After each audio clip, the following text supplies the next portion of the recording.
Hi viewers, welcome to channel Techland BD. সম্প্রতি একটা জিনিস লক্ষ্য করা যাচ্ছে, অনেকেই কপিরাইট ইমেজ নিয়ে অনেক ধরনের করছে। যারা ইউটিউবে কাজ করছে তারা বিভিন্ন রকম ঝামেলা বিড়ম্বনা শুরু করছে যে আমি কীভাবে কপিরাইট ফ্রি ইমেজ নিব, কীভাবে এডিট করব, কীভাবে কী করবো। আমি সেই বিষয়টা আপনাদের মাঝে সিম্পল একটা ট্রিক্স দিব, আশা করি আপনাদের ভালো লাগবে।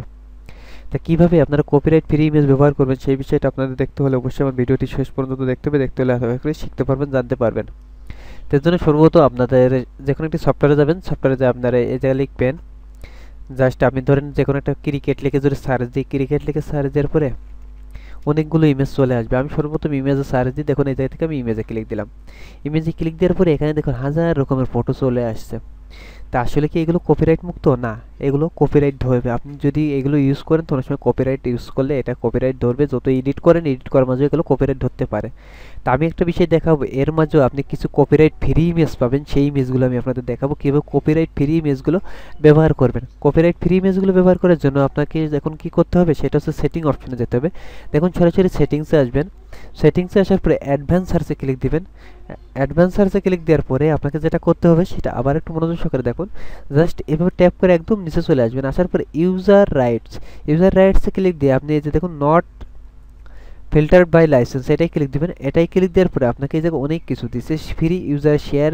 তা আমরা কী করবো, একদম লাস্টেরটা সিলেক্ট করবো, free to use share modify event commercially. এটা আমরা ইউটিউব থেকে শুরু করে যে কোনো কমার্শিয়াল কাজে ব্যবহার করতে পারবো বা বিজনেস কাজে ব্যবহার করতে পারবো, এটা আমাদের কোনো রকম সমস্যা ছাড়া। তা দেখুন আমি এটা এখন ক্লিক দেবো, এটাই ক্লিক দিয়ে অ্যাডভান্স সার্চে এখানে ক্লিক দেবো। অ্যাডভান্স সার্চে ক্লিক দেওয়ার পরে দেখুন আমাকে অন্য ইমেজগুলো চলে আসছে। এখন আমি ইচ্ছা করলে এই ইমেজগুলো সম্পূর্ণ কপিরাইট মুক্ত হিসেবে ব্যবহার করতে পারবো। এখন একটা জিনিস লক্ষ্য করুন, আপনার যদি এইটা ভালো লাগে না, ধরেন আমি সাকিব আল হাসানকে সার্চ দিব, SIK সাকিব আল হাসান, সাকিব আল হাসানকে সার্চ দিব। সাকিব আল হাসানকে সার্চ দেওয়ার পরে দেখুন এই যে ফ্রি ইমেজগুলো সাকিব আল হাসানের চলে আসবে। এই ইমেজগুলো যদি আপনি ইউজ করে স্লাইড শো বানান নিজের ইচ্ছা মতো, যত খুশি তত, কখনোই আপনার এগুলো কপিরাইট হবে না। দেখুন এই ইমেজগুলো আপনি সবসময় ব্যবহার করতে পারবেন। তো এটা খুবই একটা সিম্পল একটা ট্রিক্স, বাট আপনারা অনেকে জানা নেই। তো আমি যদি এই জায়গায় ধোনিকে সার্চ দিই, DHONI ধোনিকে সার্চ দিই, ধোনিকে সার্চ দিলে দেখুন ধোনির সব অনেকগুলো চলে আসবে। দেখুন এই যে ধোনির সব ইমেজগুলো চলে আসছে। এই ইমেজগুলো আপনার যেখানে ইউজ করতে পারবো।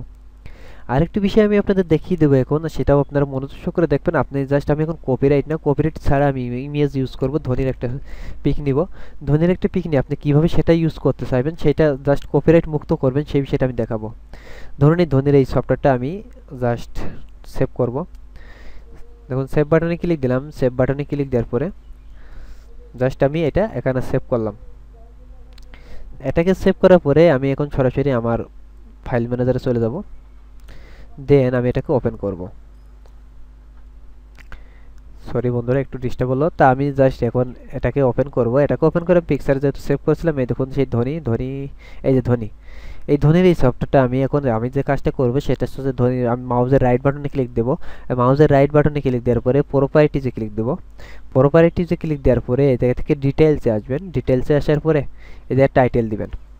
ধোনির জায়গায় যদি আপনি ধোনি লিখে ধোনি BD লেখেন বা যেটা লেখেন, তারপর সাবজেক্ট দিবেন, ধোনির একটা নাম দিবেন, আপনার যেটা ভালো লাগে সেটা দিবেন। তারপরে এটা 5 স্টার রেটিং দিবেন, এটা ট্যাগস দিবেন যে ধোনি ক্রিকেট এগুলো ইউজ করতে পারেন। তো আমি এখন আপনাদের যে বিষয়টা শেয়ার করতে চাইছি সেইটা একটু মনোযোগ করে দেখবেন যে আমি আপনাদের এটা কপিরাইট মুক্ত করবেন কীভাবে সেটা। তা রিমুভ প্রপার্টিজ অ্যান্ড পার্সোনাল